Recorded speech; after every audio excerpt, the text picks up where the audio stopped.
think a lot of people that think about Mardi Gras automatically think of New Orleans. Most people have not heard about the Cajun Country Mardi Gras. We have not been completely infiltrated by tourists, and it hasn't become a commercial thing. The original tradition was a band of guys who lived in the neighborhood. It might have been 10, 20 people doing this, maybe 30, 40 at the most, I would say, back in the 1900s. It's meant to be a small, tight-knit group of friends and family doing it. And so if you're there to participate. That's what we're trying to keep alive. Even if we're 300, 400 people, we want it to still have that participant thing, not just a spectacle. Get into your costume is pretty much getting into character. Get into that mode of thinking that you're not who society knows you as for this one day. Almost the majority of the people on the run play music, which is pretty amazing. There's a lot of tradition that's involved. There's no other run like that.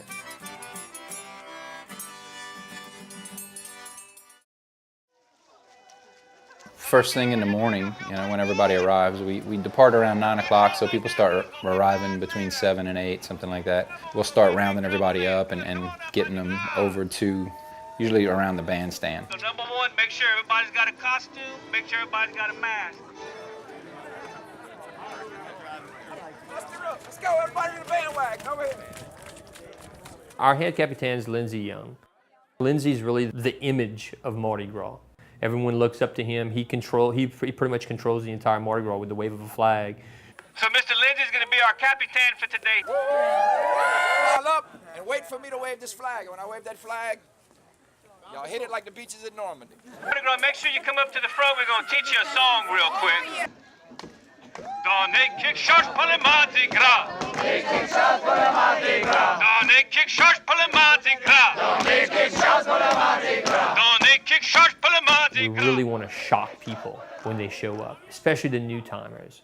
If y'all know someone who's brand new, fresh and virgin, pass them to the front. Come out! Come out! Most of y'all are probably not from around here. I'm guessing. Just looking at them ugly costumes. Oh, they think we joking? Get in there, felines! Get him! Get in there! Get down on your knees! Get down on your knees! We have a lot of out-of-towners that want to participate, but they must first be initiated into our Mardi Gras run, which basically means they have to be educated on how this thing runs. And we ask them to volunteer themselves and come up to the front. We get them, all into a big pile, On your back! like a herd of cattle. The ones that are from out of town should totally have a moment where they ask themselves, what the hell am I doing here? Why am I doing this? This is totally a bad idea. A lot of the Mardi Gras is just kind of like surrender. You know what? It can't get any worse than this. And then they arise, they get up off the ground, and they're ready to go. They're ready to run. It's time to run Mardi Gras. All right, Mardi Gras! Yeah!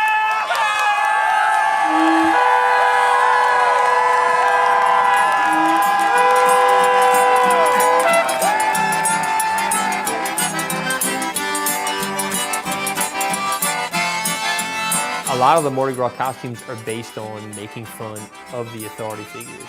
The capuchon is a replica of what ladies in court would wear. A nobleman's wife would have wore a capuchon, or the bishop's mitre is poking fun of it as the authority as far as the church goes. I'm the head villain, and the role of the villain is to provide something for the Mardi Gras to rebel against, to have something to fight against, and they can't rebel unless there's an authority, and we're the authority. When you get to that first stop, the Mardi Gras, it's their job to not listen to it. It's their job to try to defy us. The old song is Capitaine, Capitaine, voyage ton flag.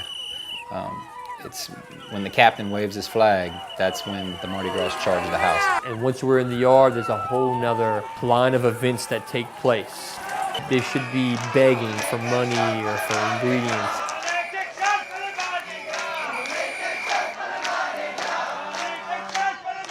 There's going to come a point where the neighbor is going to present the Mardi Gras with a gift.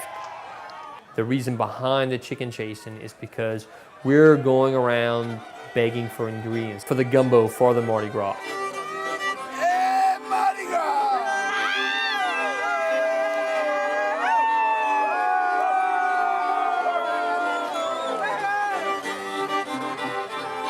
Kapitan, kapitan, voyage qu'on fly. Allons les voisins, on est la charité. Pour les hommes et nous les hommes nous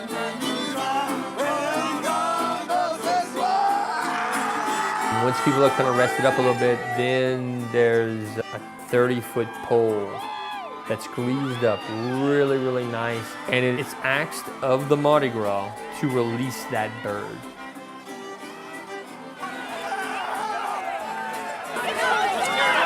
It's like watching Lord of the Rings. Like, it's like a bunch of orcs, like jumping on top of each other, completely mindless.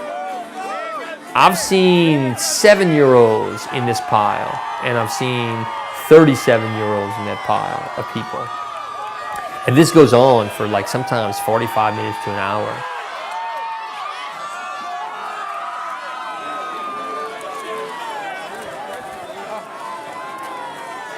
That's pretty much our midway. And then after that, we start traveling again, and then we pretty much headed towards the cemetery.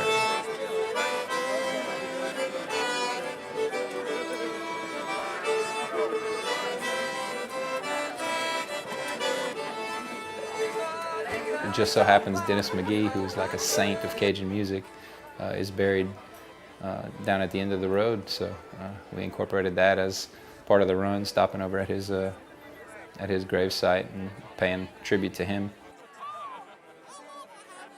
Dennis McGee is, he's the Robert Johnson of Cajun fiddle. He was recorded by Lomax with Amédée Ardouin. He did a lot for Cajun music, and he's from that area. He was, he lived in that area, and he's buried in that area.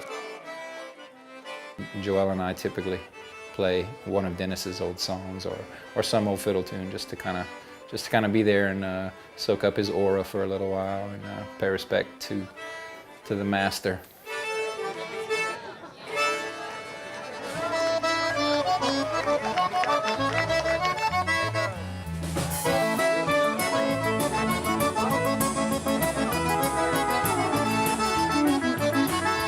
It's community, it's music, it's food, it's dance, it's revelry. Within its folds lie almost every discipline. That's visual arts, cuisine, performance, theater. It's all theater. We're trying to distill the essence of the Prairie Cajun Courir de Mardi Gras. We're taking what we know of the history of it, and we're trying to get back to that. We tried to wash away all the stuff that's been kind of piled on over the years as we grew up and get back to the roots of it. Let me go home for whiskey. Let me walk out that door. I got a note from my baby, don't you come home drunk anymore. Oh, one scotch, one bourbon, and one